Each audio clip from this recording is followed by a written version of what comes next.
Jalaluddin Muhammad Rumi রহমতুল্লাহ আলাইহি ছিলেন ত্রয়োদশ শতাব্দীর এক মহান সুফি কবি, দার্শনিক ও অত্যাধিক সাধক। তিনি এমন একজন আলোকিত ব্যক্তিত্ব যিনি ভালোবাসা, মানবতা ও ঈশ্বর প্রেমকে কবিতার মাধ্যমে সারা বিশ্বে ছড়িয়ে দিয়েছিলেন। তার চিন্তাধারা আজও মানুষের অন্তরে ভালোবাসা ও ঐক্যের বার্তা জাগিয়ে রাখে। রুমি রহমতুল্লাহ এর জন্ম 1207 খ্রিস্টাব্দে বর্তমান আফগানিস্তানের বালক শহরে। তার পিতা বাহাউদ্দিন ওয়ালাদ ছিলেন বিখ্যাত ধর্মজ্ঞান ও সুফি আলেম।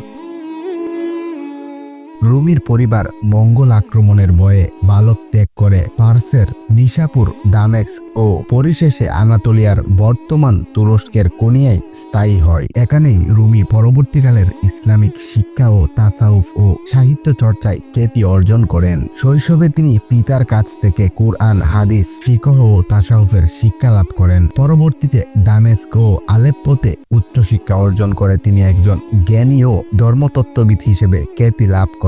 তার জ্ঞানের গভীরতা ও আধ্যাত্মিক শক্তি তাকে মানুষের হৃদয়ে আল্লাহর প্রেমের আলোকবাণী পৌঁছে দিতে সাহায্য করে।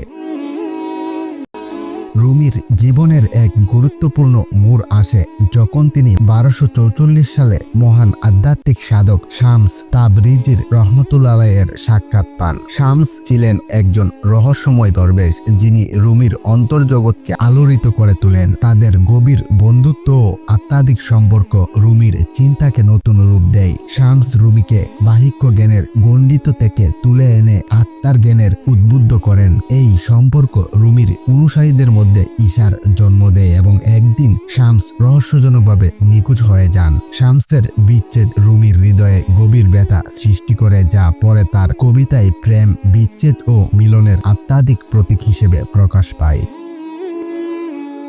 শামসের অন্তদানের পর রুমি আত্মমগ্ন হয়ে যান। তিনি তার অনুভূতি ও ঈশ্বর প্রেমকে কবিতার ভাষায় প্রকাশ করতে শুরু করেন। রুমির কবিতাগুলো শুধু প্রেমের নয়, বরং আত্মার মুক্তি, মানবতার ঐক্য ও আল্লাহর নৈকট্যের আহ্বান। তার সর্বাধিক বিখ্যাত গ্রন্থগুলো হলো মসনবিহি মানবি, যা 6 খণ্ডে বিভক্ত এবং প্রায় 25,000 কবিতায় গঠিত। এই গ্রন্থকে পার্শ্ব ভাষার কুরআন বলা হয়। এতে মানব আত্মার যাত্রা, প্রেম, ত্যাগ ও ঈশ্বর জ্ঞান সম্পর্কে গভীর আধ্যাত্মিক শিক্ষা রয়েছে। তার আরেকটি গুরুত্বপূর্ণ রচনা দেওয়ান এ শামস তাবরিজি, যেখানে তিনি শামসের প্রতি গভীর ভালোবাসা ও আধ্যাত্মিক বন্ধনকে কাব্যের মাধ্যমে প্রকাশ করেছেন। রুমি বিশ্বাস করতেন সত্যিকারের প্রেম হলো এমন এক শক্তি যা মানুষকে আল্লাহর দিকে টেনে নিয়ে যায়। তার কবিতায় বলা হয়েছে, প্রেমের পথ যুক্তির পথ নয়, যেখানে প্রেম আছে সেখানে আমি নেই। রুমি রহমতুল্লাহ আলাইহি শুধু কবি ছিলেন না, তিনি ছিলেন একজন তাপস, একজন শিক্ষক, একজন পথ প্রদর্শক।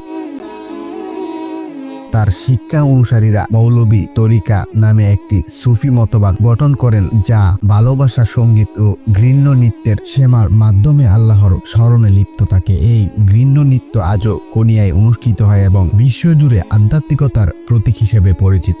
রুমি মানুষের ভেতরের ঘৃণা, অহংকার ও লোভ ত্যাগ করে ভালোবাসা, সহনশীলতা ও আল্লাহর প্রতি নিবেদিত হওয়ার আহ্বান জানান। তিনি বলেছিলেন, তুমি যেই হও না কেন, মুসলমান, ইহুদি বা অমুসলিম, ভালোবাসার দরজা তোমার জন্য খোলা। এই মানবিক দৃষ্টিভঙ্গি তাকে বিশ্ব সাহিত্যের এক সার্বজনীন কবিতে পরিণত করেন।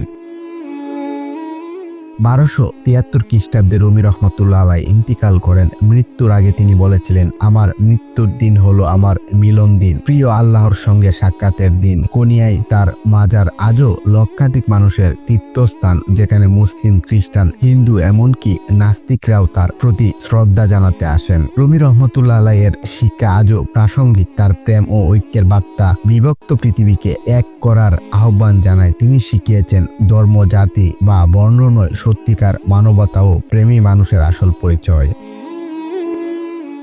জালালউদ্দিন রুমি রহমতুল্লাহ আলাইহি ছিলেন এমন একজন আধ্যাত্মিক মহাপুরুষ যিনি মানবতার হৃদয়ে ভালোবাসা ও আল্লাহর স্মৃতি জাগিয়ে তুলেছিলেন। তার কবিতা ও দর্শন যুগে যুগে মানুষকে পথ দেখিয়ে চলেছে। তিনি যেন এক চিরন্তন আলো, যা ঘৃণা ও অন্ধকারের মাঝে আজও জ্বলে আছে।